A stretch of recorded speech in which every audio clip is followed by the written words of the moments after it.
The starship Eclipse drifted silently in the void, its hull scarred and scorched from the relentless assault of the alien fleet.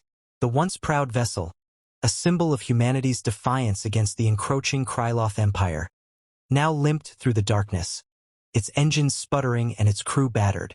The command deck was a graveyard of flickering consoles and shattered glass, the air thick with the acrid smell of burnt circuitry and the faint metallic tang of blood. Among the chaos, a single figure moved with purpose, their hands steady and their voice calm. They wore no uniform, bore no rank insignia, and yet their presence commanded attention. This was Doc. Doc was a paradox, a civilian medic aboard a military vessel, a healer in a world of destruction. Their real name was lost to the crew, who had long since adopted the affectionate nickname. Doc's face was lined with the wear of countless battles, their eyes a piercing gray that seemed to see through the chaos to the heart of the matter. They moved among the wounded with a quiet efficiency, their hands deftly stitching wounds and administering stimulants. But it wasn't just their skill that set them apart. It was the way they spoke, the way they listened. Doc had a way of making people feel seen, even in the midst of despair. The crew of the Eclipse was a patchwork of personalities, each carrying their own burdens. Lieutenant Voss, the highest-ranking officer still standing, was a by-the-book tactician with a sharp tongue and a sharper mind. She had little patience for Doc's unorthodox methods, viewing their lack of rank as a liability rather than an asset. Ensign Cade, fresh out of the academy, was wide-eyed and eager, though the horrors of war had begun to chip away at his idealism. Then there was Chief Engineer Rourke, a grizzled veteran with a penchant for dark humor and a deep-seated distrust of authority. These were the faces Doc worked to unite, though the task seemed impossible. The crisis had begun hours earlier, when the Eclipse had been ambushed by a Kryloth strike force. The aliens had struck with precision, targeting the ship's command center and leaving the crew leaderless and disoriented. Captain Hale, a seasoned officer respected by all, had been killed in the initial barrage, along with most of the senior staff. What remained was a fractured crew, each member grappling with their own fear and uncertainty. Some argued for surrender, believing resistance to be futile. Others, like Voss, insisted on fighting to the last breath, even if it meant certain death. The ship was adrift, both literally and metaphorically, and the weight of its survival rested on shoulders ill-prepared to bear it.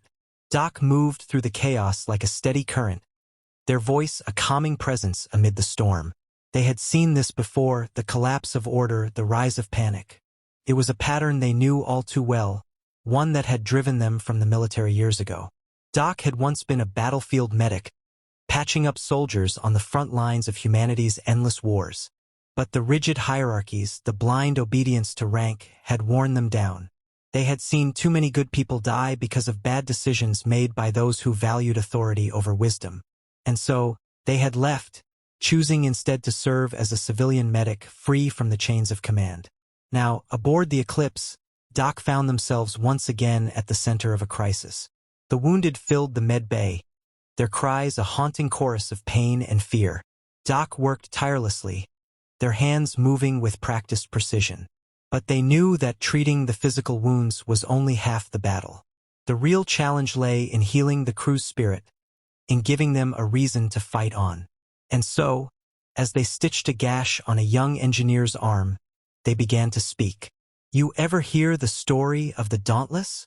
Doc asked, their voice calm and steady.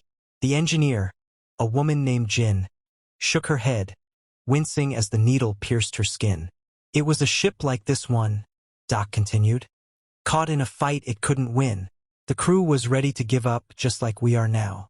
But one person, a lowly mechanic, refused to let them. He didn't have rank or authority, but he had something better. He had hope. And he convinced the crew to fight, not because they had to, but because they believed they could win." Jin looked up at Doc, her eyes narrowing. "Did they win? I mean," Doc smiled faintly. "They did. And you know why? Because they remembered what they were fighting for. Not for some abstract ideal, not for some distant command, but for each other. That's what we need to do now. We need to remember why we're here." The words seemed to hang in the air, a fragile thread of hope in a sea of despair. Doc finished stitching Jint's wound and moved on to the next patient, their mind already racing ahead. They knew that inspiring a few individuals wasn't enough. They needed to unite the entire crew. And that meant confronting the one person who stood in their way, Lieutenant Voss. Voss was in the command center, her face a mask of frustration as she pored over the ship's damaged systems. She looked up as Doc entered, her expression hardening. "What do you want?" she snapped. "I don't have time for your philosophical musings." Doc met her gaze, unflinching. "We need to talk," they said. "The crew is falling apart. If we don't do something soon, we're all going to die." Voss scoffed. "And what do you suggest? You're not even military. You don't understand what's at stake."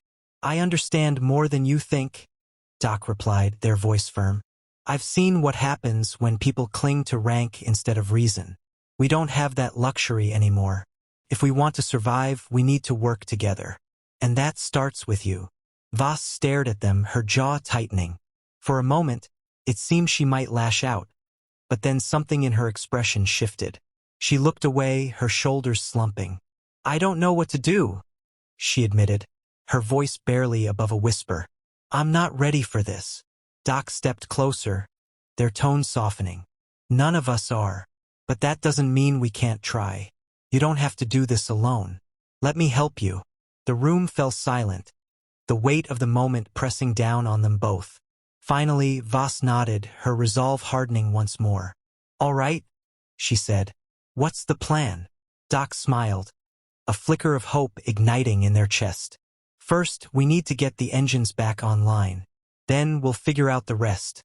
As they left the command center, Doc felt a surge of determination. The road ahead would be long and fraught with danger, but for the first time since the attack, they felt a glimmer of possibility. The crew of the Eclipse was broken, but not beyond repair. And if they could just find a way to unite, to remember what they were fighting for, then maybe, just maybe, they could find a way to survive. The section ends with Doc and Voss beginning to work together, setting the stage for the challenges and triumphs to come. The crew's fate hangs in the balance, but the seeds of hope have been planted, urging the reader to continue. The Eclipse's engine room was a cacophony of clanging metal, hissing steam, and the low hum of failing systems. Chief Engineer Rourke stood amidst the chaos, his broad frame silhouetted against the flickering glow of a damaged reactor core. His hands moved with practiced precision, but the frustration etched into his face was unmistakable. The engines were on the brink of collapse, and without them, the ship was little more than a floating coffin. Rourke had always prided himself on his ability to fix anything, but this was different. This was a problem that couldn't be solved with a wrench and a curse. Doc stepped into the engine room, their presence immediately drawing Rourke's attention. The engineer's eyes narrowed as he wiped grease from his hands. "What do you want?" he growled, his voice tinged with exhaustion. "If you're here to give me another pep talk, save it. I don't have time for your nonsense." Doc held up their hands in a placating gesture. "I'm not here to talk. I'm here to help." Rourke snorted, turning back to the reactor. "Help? You're a medic, not an engineer. What exactly do you think you're going to do?" "I may not know how to fix an engine," Doc replied, their tone calm but firm, "but I do know how to fix people. And right now, you're not going to get anywhere if you keep working yourself into the ground. Let me take a look at that cut on your arm." Rourke glanced down at the gash on his forearm, barely visible beneath the grime. He hadn't even noticed it until now. With a sigh, he relented, allowing Doc to clean and bandage the wound. As they worked, Doc spoke again, their voice low and steady. "You're not alone in this, Rourke. None of us are. But if we're going to get out of this, we need to work together. That means letting others help you, even if you don't think they can." Rourke grunted, but there was a flicker of something in his eyes. Gratitude, perhaps, or maybe just relief. "Fine," he muttered. "But if you're going to stay, make yourself useful. Hand me that hydrospanner." Doc complied, their movements efficient and deliberate. As they worked alongside Rourke, they couldn't help but notice the change in the engineer's demeanor. The tension in his shoulders eased, and his movements became less frantic. It was a small shift, but it was enough. For the first time since the attack, the engine room felt less like a tomb and more like a place of possibility. Meanwhile, Lieutenant Voss was on the command deck, her sharp eyes scanning the readouts on the damaged consoles. The ship's systems were barely holding together, and every second brought them closer to disaster. She had always prided herself on her ability to remain calm under pressure, but the weight of command was proving to be more than she had bargained for. The crew looked to her for guidance, but she couldn't shake the feeling that she was failing them. Ensign Cade approached cautiously, his youthful face pale with exhaustion. "Lieutenant," he said, his voice trembling slightly, "we've managed to stabilize the life support systems, but the shields are down to 15%. If the Kryloth find us—" "They won't," Voss interrupted, though her voice lacked conviction. "We just need to buy ourselves some time. Doc's working on getting the engines back online. Once we have propulsion, we can make a run for it." Cade nodded, but his expression remained uncertain. "And if they don't get the engines fixed in time?" Voss hesitated, her mind racing. She had no answer, and the silence stretched between them like a chasm. Finally, she sighed, her shoulders slumping. "I don't know, Cade. I just don't know." It was then that Doc entered the command deck, their presence a quiet but undeniable force. "We've got the reactor stabilized," they announced, their voice cutting through the tension. "Rourke thinks he can get the engines online within the hour." Voss turned to face them, her expression a mixture of relief and skepticism. "And if he can't?" Doc met her gaze, their eyes steady. "Then we'll figure something else out. But we're not giving up. Not yet." Voss studied them for a moment, her mind racing. She had always relied on rules and protocols, but now, faced with the impossible, she found herself questioning everything she thought she knew. Finally, she nodded. "All right, what do you need from me?" Doc's lips curved into a faint smile. "We need you to lead. Not by rank, but by example. The crew looks to you for guidance. Show them that we're not beaten yet." Voss took a deep breath, her resolve hardening. "All right, let's get to work." As the hours passed, the crew of the Eclipse began to rally. Doc's words had sparked something within them, a determination that had been buried beneath fear and despair. They worked together, each member contributing what they could, driven by the belief that they could overcome the odds. It wasn't easy. There were setbacks and moments of doubt, but through it all, Doc remained a steady presence, their calm demeanor a beacon of hope. Finally, after what felt like an eternity, Rourke's voice crackled over the comms. "Engines are online. We've got power." A cheer went up across the ship, the sound of it almost foreign after so long in silence. Voss allowed herself a small smile, the weight on her shoulders lifting ever so slightly. "All right," she said, her voice firm. "Let's get out of here."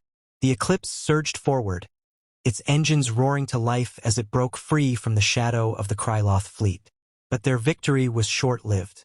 As the ship accelerated, the sensors picked up a new threat, a Kryloth cruiser, lying in wait just beyond their escape route. The crew's elation turned to dread as the reality of their situation sank in. They had escaped one trap only to fall into another. Doc's mind raced, their eyes scanning the readouts. "We need to outmaneuver them. If we can get close enough to that asteroid field, we might be able to lose them in the debris." As the ship weaved through the asteroids, Doc found themselves at the center of the action, their calm presence a stabilizing force. They coordinated with Rourke to keep the engines running at full capacity, while Voss navigated the treacherous terrain. The tension was palpable, every second stretching into an eternity. Finally, after what felt like an eternity, the Kryloth cruiser began to fall behind, its bulk unable to match the Eclipse's agility. The crew held their breath as the cruiser's silhouette faded into the distance, the threat momentarily neutralized. A collective sigh of relief swept through the ship, but Doc knew better than to celebrate just yet. They turned to Voss, their expression serious. "We're not out of the woods yet. We need to find a safe place to regroup and repair the ship." Voss nodded, her respect for Doc growing with each passing moment. "Agreed. Let's find somewhere to lay low and figure out our next move.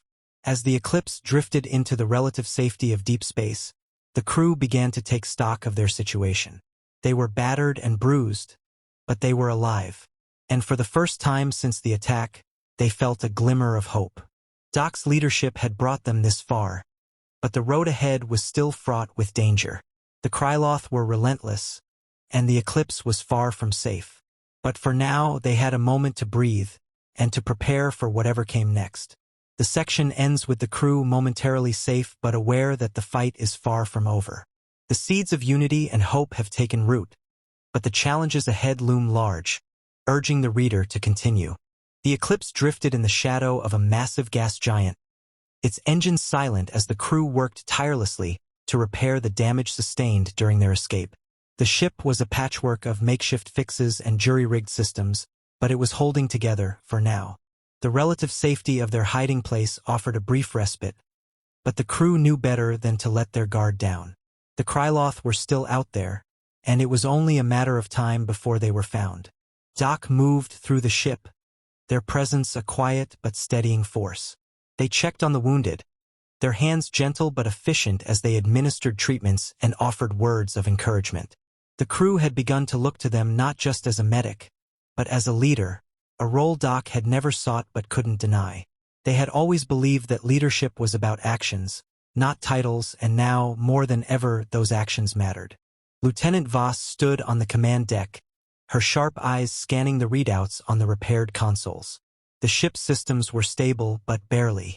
She had spent the last few hours coordinating repairs and assessing their options, her mind racing with the weight of their situation. They couldn't stay hidden forever, and their resources were dwindling. They needed a plan, and they needed it soon. Ensign Cade approached cautiously, his youthful face pale but determined. "Lieutenant," he said, his voice steady despite the exhaustion etched into his features. "We've managed to restore partial functionality to the long-range scanners. If the Kryloth are out there, we should be able to detect them before they get too close." Voss nodded, her expression grim. "Good work, Cade. Keep monitoring the scanners. We can't afford any surprises." As Cade returned to his station, Voss turned her attention to the larger problem at hand. They needed a way out, a path to safety that didn't involve another deadly confrontation with the Kryloth. But with the ship in its current state, their options were limited. She found herself wishing, not for the first time, that Captain Hale were still alive. He would have known what to do. Doc entered the command deck, their presence immediately drawing Voss's attention. "How are the wounded?" she asked, her tone more subdued than usual. "Stable," Doc replied, their voice calm but tinged with concern. "But we're running low on medical supplies. If we don't find a way to resupply soon, things could get ugly." Voss sighed, running a hand through her hair. "We're running low on everything. Food, water, fuel, you name it, we're almost out of it. We need a plan document, and we need it fast." Doc studied her for a moment, their gray eyes thoughtful. "What if we didn't try to run?" they said finally. "What if we turned the tables on the Kryloth?" Voss frowned, her brow furrowing. "What are you talking about?" "The Kryloth are relentless," Doc explained, "but they're not invincible. They rely on fear and intimidation to keep their enemies off balance. If we can strike back, even in a small way, it might buy us the time we need to escape." Voss considered this, her mind racing. It was a risky plan, bordering on suicidal, but they were running out of options. "Do you have something specific in mind?" she asked. Doc nodded. "There's a Kryloth supply depot not far from here. If we can hit it, we might be able to replenish our supplies and throw them off our trail." Voss's eyes narrowed as she weighed the risks. A supply depot would be heavily guarded, and the Eclipse was in no condition for a prolonged fight. But if they could pull it off, the rewards could be substantial. "It's a long shot," she said finally, "but it might be our best option. Let's run it by Rourke and see what he thinks." Chief Engineer Rourke was less than enthusiastic about the plan. "You want to attack a Kryloth supply depot?" he growled, his voice thick with disbelief. "With this ship? Are you out of your minds? Do you have a better idea?" Voss shot back, her patience wearing thin. "Because if you do, I'm all ears. Rourke scowled but said nothing. He knew as well as anyone that they were running out of options. Finally, he sighed, his shoulders slumping. Fine. But if we're going to do this, we need to be smart about it. No heroics, no unnecessary risks. We hit them hard and fast, and we get out before they know what hit them. The plan was set in motion with a sense of urgency that bordered on desperation. The crew worked around the clock, preparing the ship and themselves for what lay ahead. Doc moved among them, their calm presence a source of strength and reassurance. They knew that the success of the mission hinged not just on their strategy, but on the crew's ability to work together, to trust each other in a way they never had before. As the Eclipse approached the Kryloth supply depot, the tension on the ship was palpable. The depot was a sprawling complex, its defenses formidable but not impenetrable. Voss and Rourke had devised a plan to disable the depot's shields long enough for the Eclipse to slip in and out undetected. It was a risky maneuver, but it was their best chance. The attack began with a precision that belied the crew's exhaustion. Voss guided the ship through the depot's defenses, her hands steady on the controls. Rourke and his team worked furiously to keep the engines running at full capacity, while Cade monitored the scanners for any signs of trouble. Doc remained on the command deck, their presence a calming influence as the crew executed the plan with a unity that surprised even themselves. The Eclipse struck with the force of a thunderbolt, its weapons tearing through the depot's defenses with brutal efficiency. The Kryloth were caught off guard, their response sluggish and disorganized. The crew worked with a single-minded determination, their movements fueled by the knowledge that their survival depended on this moment. As the ship's cargo bays filled with much-needed supplies, Voss allowed herself a small smile. They had done it. Against all odds, they had pulled off the impossible. But her relief was short-lived. The scanners lit up with new contacts, Kryloth reinforcements, closing in fast. "We need to go," Voss said, her voice tight with urgency. Now. The Eclipse surged forward, its engines roaring as it broke free from the depot's gravity well. The Kryloth ships gave chase, their weapons firing in a relentless barrage. The ship shuddered under the assault, but it held together, its crew united in their determination to survive. As they hurtled through space, Doc found themselves reflecting on the journey that had brought them here. They had started as a fractured crew, bound together by circumstance but divided by fear and doubt. Now they were something more, a team, united by a shared purpose and a newfound respect for each other. It wasn't perfect, and the road ahead was still fraught with danger, but they had taken the first step toward something greater. The section ends with the Eclipse escaping the Kryloth once more, their supplies replenished but their journey far from over. The crew's unity has been forged in the crucible of adversity, but the challenges ahead remain daunting, urging the reader to continue.